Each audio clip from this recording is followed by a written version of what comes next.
Terima kasih Anda masih bersama kami di Kompas Pagi. Saudara, buntut buruknya kualitas udara, pemerintah Provinsi DKI Jakarta memberlakukan kebijakan work from home bagi 50% ASN.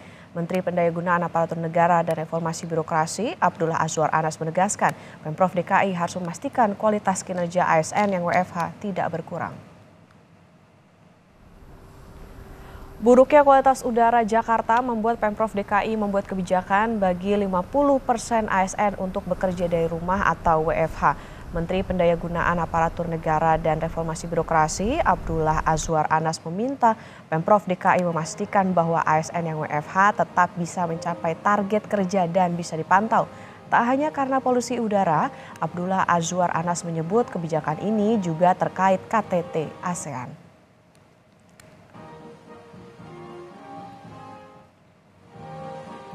Sementara itu, Badan Kepegawaian Daerah atau BKD DKI Jakarta memastikan seluruh ASN yang WFH akan dipantau melalui mobile absen. ASN yang WFH akan dijatuhi sanksi jika tidak menjalankan tugas pada saat jam kerja. Pemprov DKI Jakarta menegaskan ASN yang bekerja dari rumah akan dipantau secara ketat. Sekretaris Badan Kepegawaian Daerah atau BKD DKI Jakarta, Eti Agustiani menyebut ASN yang melanggar akan diberi sanksi.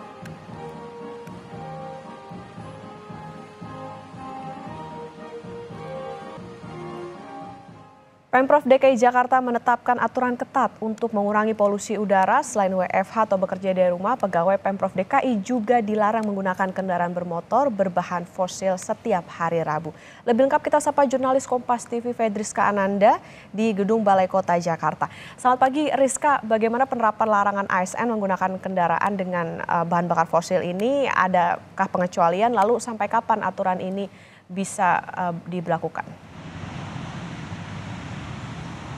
Ya, selamat pagi Okta dan juga saudara. Kalau misalkan pagi ini belum tampak signifikan aturan pemberlakuan larangan membawa kendaraan bermotor dengan menggunakan bahan bakar fosil di lingkaran ataupun di lingkungan pegawai negeri sipil di Pemprov DKI Jakarta, karena memang pagi ini masih kurang dari pukul 7 bahwa ASN ini nanti datang pada pukul 8. Namun sejak pagi kami pantau ini sudah ada beberapa ASN yang datang.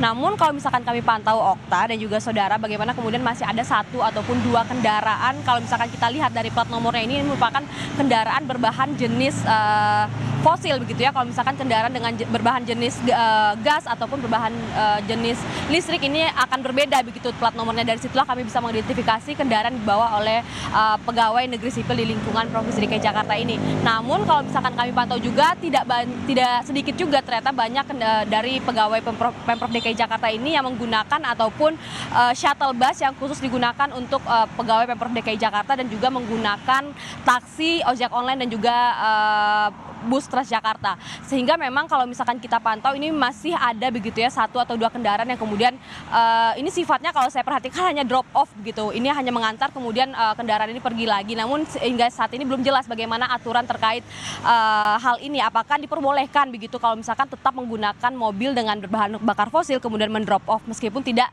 berparkir di halaman ataupun di lingkungan balai kota. Kalau misalkan saya sampaikan juga Okta dan juga saudara, bagaimana kemudian dari Provinsi DKI Jakarta ini memberlakukan aturan untuk melarang setiap karyawan ini menggunakan kendaraan pada setiap hari Rabu. Ini digunakan ataupun dianjurkan agar masyarakat ini ataupun pegawai Pemprov DKI Jakarta ini dapat berkontribusi untuk memberikan ataupun memperbaiki kualitas udara Jakarta yang buruk 1 bulan belakang ini. Dan kemudian dari pegawai Pemprov DKI Jakarta ini juga diberlakukan work from home. Jadi sifatnya hanya 50% saja yang langsung hadir di kantor. Kalau misalkan kami pantau juga Okta, di setiap ataupun di pintu masuk dari Balai Kota DKI Jakarta ini juga tidak tampak ada himbauan begitu ya ataupun keterangan apakah memang setiap hari Rabu ini dilarang untuk menggunakan mobil ataupun kendaraan bermotor. Ini kalau misalkan kami pantau memang ini merupakan hari pertama diberlakukan aturan ini mungkin ini masih ada evaluasi ke depannya. Melaporkan langsung dari Balai Kota DKI Jakarta, jurnalis Kompas TV Fedriska Ananda. Terima kasih, selamat bertugas kembali.